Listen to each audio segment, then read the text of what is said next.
modal awal dari super holding ini antara lain akan digunakan akan diambil dari efisiensi, ya. Jadi pemotongan itu, ya, orang itu sekitar 306 triliun atau mungkin lebih, ya, nggak begitu jelas berapa sebenarnya ini angka yang bakal dipotong. Rencana awalnya 306, kemudian berbagai ini penjelasan itu kita nggak tahu pasti lebih. Nah, jadi uang-uang kementerian, lembaga negara dan pemerintah daerah yang dipotong ini akan digunakan untuk modal ini, ya, modal ini. Ini kalau menurut saya, ya, logikanya kementerian dan lembaga negara yang dipotong itu sakit juga itu, ya, uang mereka. Walau, nah ini dari sisi ini, ya, dari aspek psikologis, ya, uangnya dipotong kemudian digunakan untuk danantara yang nggak begitu jelas ini, ya.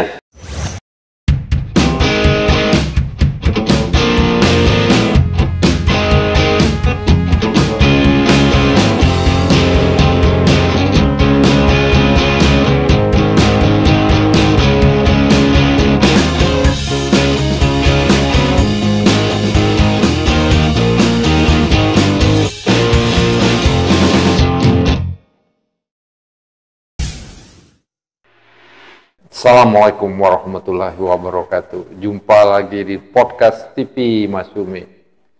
Pemirsa, dengan ditangkapnya direksi dan direktur utama Pertamina Petrol, ya, yang dilakukan oleh Kejaksaan Agung. Sebelumnya kita itu dibingungkan oleh pengesahan Undang-Undang BUMN revisinya. Dan dalam undang-undang ini dengan seketika akan dibentuk suatu super holding danantara. Dan orangnya sudah siap, begitu undang-undangnya sudah disahkan, orangnya untuk jadi pengelola danantara itu yang ada dua, ya, investasi dan operasional. Orangnya juga sudah ada. Tapi kalau kita dengar di berbagai media, baik mainstream, ya, TV konvensional, ya, maupun berbagai podcast, umumnya negatif. Mereka sangat cemas, ya, keuangan negara yang sudah sulit seperti ini akan lebih disulitkan lagi dengan hadirnya danantara. Nah, untuk membahasnya apakah memang ini demikian, ya, kita sudah hadir biasa di studio kita, ya, Profesor Dr. Chandra Emirullah, ya, alumni Harvard University, alumni University of Southern California, Los Angeles, Amerika Serikat, pernah jadi dosen di Universitas Utara Malaysia, dan pensiunan Kementerian Keuangan Republik Indonesia sama seperti saya. Assalamualaikum Pak Chandra. Waalaikumsalam warahmatullahi wabarakatuh. Ini mana chaos sekali nih danantara ini, kayaknya mereka sangat cemas, publik termasuk saya juga cemas dengan danantara ini. Gimana nih kita melihatnya?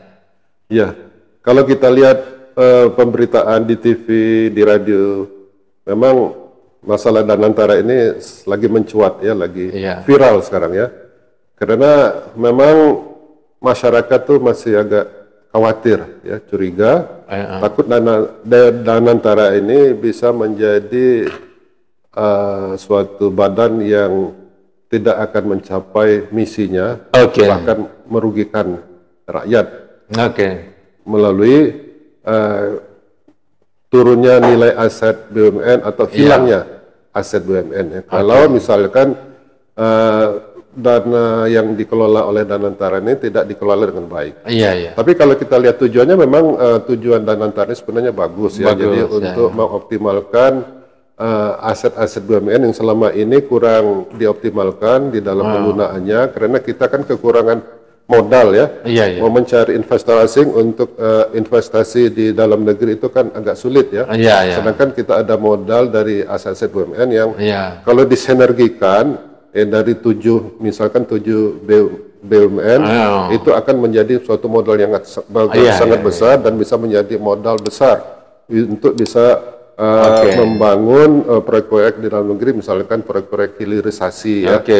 Nah itu merupakan suatu hal yang baik. Cuma yang menjadi pertanyaan besar adalah apakah nanti dalam pengelolaannya itu akan betul-betul secara bertanggung jawab kepada masyarakat, transparansi hanya sangat terbuka luas, kemudian di dalam pengawasannya itu memang bisa dilaksanakan dengan baik, kemudian di dalam pengelolaan risikonya dilaksanakan dengan baik, kemudian tidak ada semacam kong kali kong karena penempatan direksinya mungkin kan ada masalah politik atau kedekatan politik, kemudian juga mengenai tanggung jawab secara moral ya.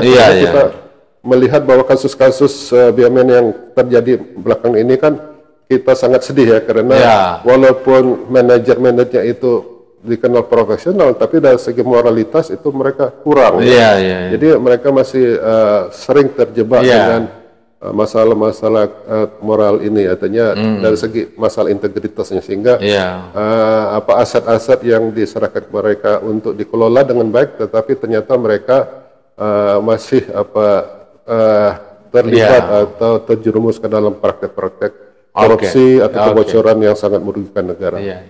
Gini aja Pak, kalau secara logika ya, ini kalau BUMN itu masing-masing ya seperti sekarang ya, berinvestasi sendiri-sendiri ya, seperti Bank Mandiri ya, Bank BNI, Bank BRI ya, Bank apa lagi, satu lagi BTN ya, itu investasinya kan kecil-kecil ya, katakanlah relatif kecil. Kalau digabungkan akan menjadi kuat ya, dan dengan dana yang kuat ini diharapkan akan mendapatkan untung yang lebih besar ya.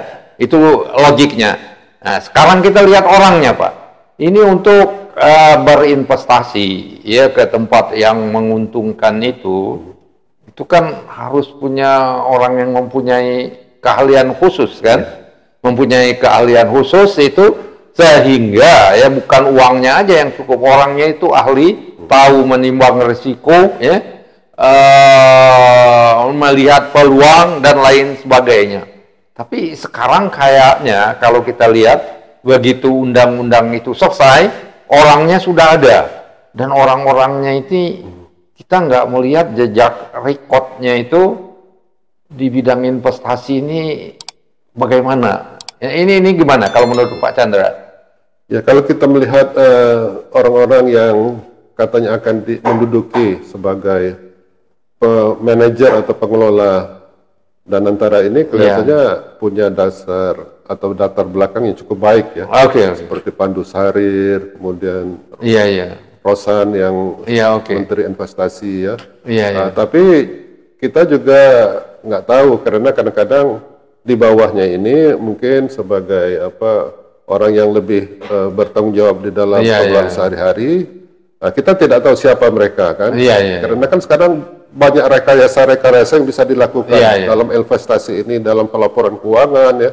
Kita ini apa itu namanya, sempitkan sedikit. Kita katakan nggak ada intervensi politik sama sekali. Sekarang pure business. Uangnya sudah ada, sekarang kita lihat mainnya. Rosan dengan Pandu Sahrir dan lain-lainnya itu. Apakah mereka ini dapat diharapkan dapat mengelola investasi ini dengan baik? Gimana? Ya itulah, jadi mereka kan sebagai pimpinan teratas ya. Nah, mereka kan di dalam bekerja memang harus mengawasi anak buahnya. Tapi kita tidak tahu di bawahnya itu seperti apa nantinya. Apakah orang-orang yang akan ditunjuk itu betul-betul profesional sama seperti mereka ya. Nah, ini kan kalau sebagai analis resiko ya, itu bisa saja resiko itu dikaji ya. Tetapi kadang-kadang walaupun sudah tahu resikonya besar, kadang-kadang mungkin tidak tahu apakah memang akan mendapat keuntungan dari situ, dibuat seolah-olah resikonya kecil, keuntungannya besar. Nah, kita tidak tahu karena ini kan banyak berhubungan dengan pihak luar nantinya kan. Betul. Nah, kita mengharapkan sebagai orang-orang yang di bawah mereka itu betul-betul orang profesional, dan paling penting adalah integritas mereka itu bersih dan jejak rekam jejaknya itu sudah diketahui bahwa tidak ada masalah selama ini, ya. Orang yang berhasil dalam bidangnya. Jadi kita mengharapkan orang-orang yang betul-betul menjalankan Danantara ini orang-orang yang pertama profesional, kemudian integritasnya tinggi. Tidak pernah ada kasus apapun yang selama ini didapatkan dari jejak rekam mereka. Jadi itu yang kita harapkan. Dan juga pengawasan dari luar itu juga perlu. Jadi jangan pengawasan dari dalam aja. Dari luar itu seperti pengawasan dari audit-audit internasional, perusahaan-perusahaan audit internasional seperti Pricewaterhouse itu. Kemudian apalagi yang terkenal di dunia, ya. Karena dalam mengawasi mereka juga menjaga reputasi mereka. Tidak bisa diajak kong kaling kong, ya. Nah, makanya itu kan salah satu pengawas adalah bekas Perdana Menteri Inggris Blair, ya. Tony Blair. Tony Blair itu merupakan salah satu untuk menarik investor internasional bahwa di sana ada duduk Perdana Menteri Inggris, mantan Perdana Menteri Inggris, itu bisa memberikan semacam insurans kepada pada investor bahwa akan diawasi oleh orang-orang yang betul-betul integritasnya tinggi. Dan sekarang memang aku dengar, ya, dengan undang-undang BUMN yang baru ini, ya, BPK tidak mengaudit lagi BUMN. Termasuk dua super holding ini tidak diaudit oleh BUMN, di BPK. Dia akan diaudit oleh kantor akuntan publik seperti itu tadi, ya, Pricewaterhouse atau siapa. Nah, yang jadi masalah bagi kita sekarang, ya, seberapa baik, ya, SOP dari ini, dari super holding ini, untuk menunjuk ini akuntan publik ini, ya, kita belum tahu, ya, apakah memang menunjuk orang-orang itu karena orang itu bakal membuat laporan audit yang menguntungkan, ya, yang tidak profesional atau tidak, kita belum tahu, ya, gimana cara mereka untuk menunjuk akuntan publik itu. Karena kita tahu kadang-kadang banyak mereka menunjuk akuntan publik itu karena mengharapkan akuntan publik yang mereka tunjuk itu flow yang menunjukkan. Nah, itu gimana, Pak?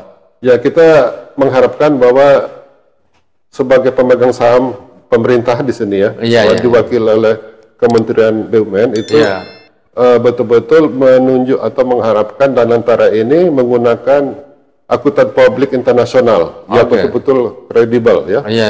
Jadi biasanya kan kalau tidak salah itu ditetapkan di rapat pemegang saham misalkan untuk mengawasi direksi, ya. Nah, antara lain dengan menggunakan akuntan publik yang betul-betul teruji, ya. Nah, di sini kita mengharapkan Menteri BUMN sebagai ketua daripada pengawas, ya, mengharuskan Danantara ini menggunakan akuntan publik internasional. Kalau bisa jangan satu tapi dua atau tiga, betul-betul terjaga. Dan juga secara rutin itu diaudit, tiap bulan, tiap 3 bulan, ya, sebelum masalah itu terungkap atau menjadi besar. Jadi sudah diketahui bahwa akan ada masalah, dilaporkan. Jadi menurut Pak Chandra, yang mengaudit ini adalah kantor akuntan publik internasional sebagai ganti dari BPK. Nah, kalau saya setuju itu kalau bisa dilaksanakan. Karena ini ada pelajaran, ya, kan ada kasus e-fishery. Itu merupakan perusahaan startup besar-besaran, ya, yang menjual sahamnya ke publik, ya, sehingga mendapatkan dana triliunan. Nah, itu katanya walaupun sudah diselidik audit oleh akuntan publik, ya, yang terkenal, tapi masih ada rekayasa juga di situ, dan tidak diketahui oleh akuntan publik ini. Jadi rekayasa keuangan ini bisa menimbulkan kerugian. Jadi kita tahu bahwa kasus exposure ini merugikan triliunan daripada orang-orang yang telah menanamkan modal di situ. Nah, ini jangan sampai terjadi. Jadi akuntan publik ini betul-betul yang jeli melihat kalau ada kemungkinan rekayasa angka-angka, ya, sehingga terjadi kerugian yang akan memberatkan nantinya.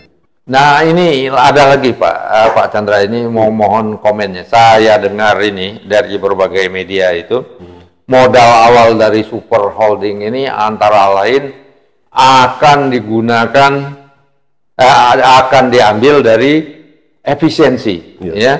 Jadi pemotongan itu, ya, orang itu sekitar 306 triliun atau mungkin lebih, ya, nggak begitu jelas berapa sebenarnya ini angka yang bakal dipotong.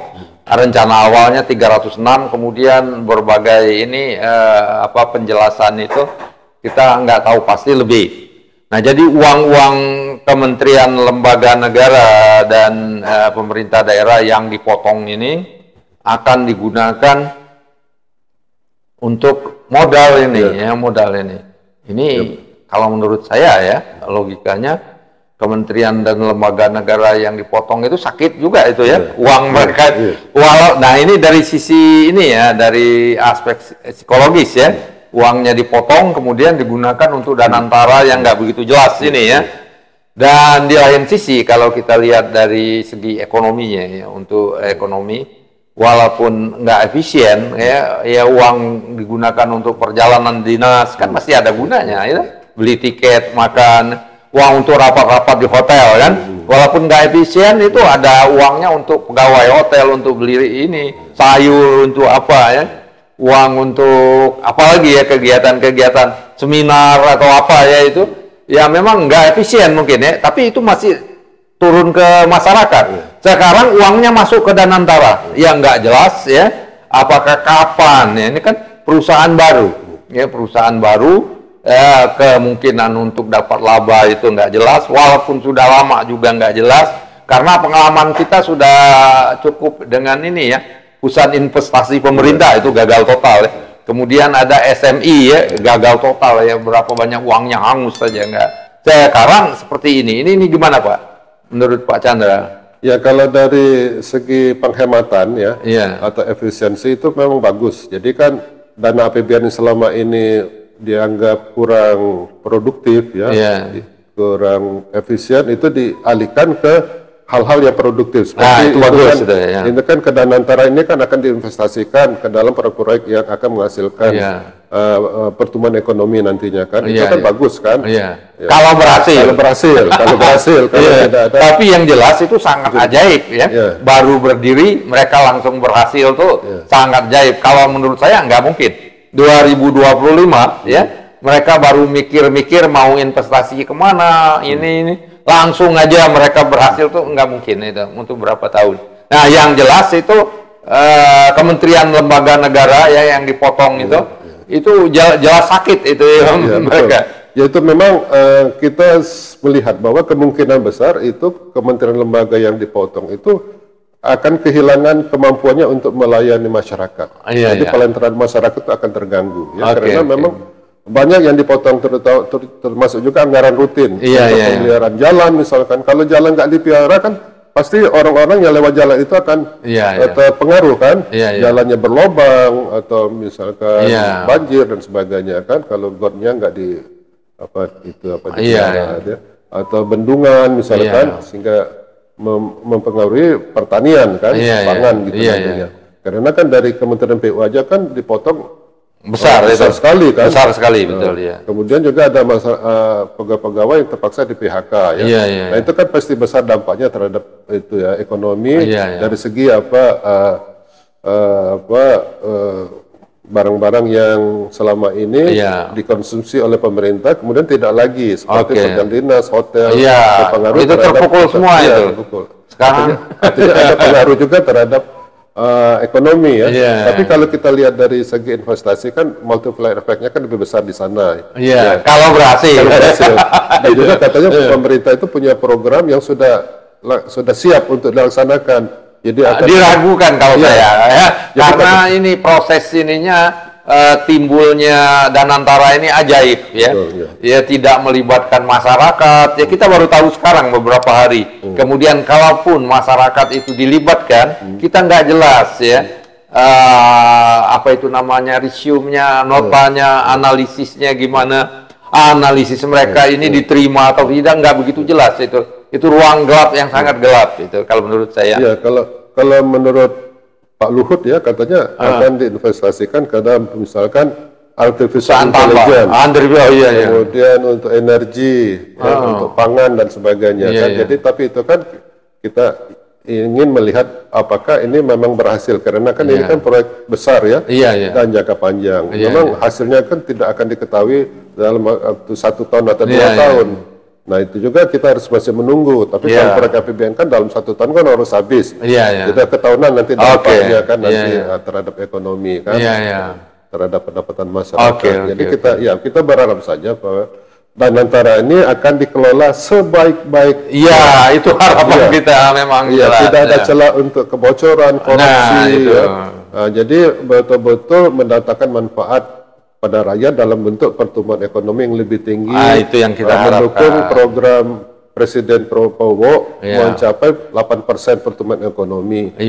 Kalau memang sukses itu alhamdulillah. Tapi kita lebih baik berprasangka dulu bahwa akan terjadi hal yang kurang baik supaya kita bisa mengawasi dari kita memberikan masukan dari sekarang kepada pemerintah sebelum terlanjur nasi menjadi bubur. Jadi kita lebih berhati-hati. Dan kita memang kita mengharapkan sekali ya pemerintah terutama dari Kementerian Keuangan ya, misalnya Profesor Anggito Abimanyu ya, menjelaskan segala kacau balau ini ya, kacau sekali di masyarakat tuh ya, sangat tidak percaya ya akan Danantara ini, berbagai pihak itu, berbagai podcast dari TV saya lihat itu semuanya tidak percaya ya. Dan ini buruk sekali. Nah ini untuk menenang dan buktinya juga ya pasar juga itu tidak menerima negatif ya. Buktinya saham-saham dari Bank Himbara semuanya turun, saham Telkom semuanya turun itu sangat mengkhawatirkan. Jadi kita harapkan pemerintah itu menjelaskan berbagai macam keresahan masyarakat, termasuk kita hanya sedikit itu ada puluhan. Yang inilah. Saya kira yang berhak menjawab ini ya kalau Bu Sri Mulyani lebih baik, tapi paling tidak Profesor Anggito Abimanyu lah yang menjelaskan ini untuk menenangkan ini ya. Selama ini kita lihat itu Pak Anggito itu belum memberikan jawaban. Ini masyarakat itu sangat membutuhkan sekali penjelasan dan kacau sekali. Malah ada tarik uang kita di BUMN, tarik di bank-bank negara. Nah ini berbahaya sekali, bisa terjadi krisis kalau seluruh orang nggak percaya Danantara ini bakal menghabiskan uang, ini akan terjadi krisis seperti 98. Nah ini kita harapkan sekali Pak Anggito Abimanyu itu bersuara ya. Kalau Bu Sri berbicara lebih baik, tapi Pak Anggito saja yang integritas dan kredibilitasnya tinggi itu bersuara, saya kira sudah cukup menenangkan pasar dan masyarakat. Saya kira demikian ya, Pak. Ya demikian pemerintah. Saya kira harapan kita mudah-mudahan didengar oleh yang berwajib, dan ini juga kita untuk berbagi ikut urun rembuk atas keresahan masyarakat yang ada sejauh ini. Wabillahi taufik wal hidayah. Wassalamualaikum warahmatullahi wabarakatuh. Waalaikumsalam.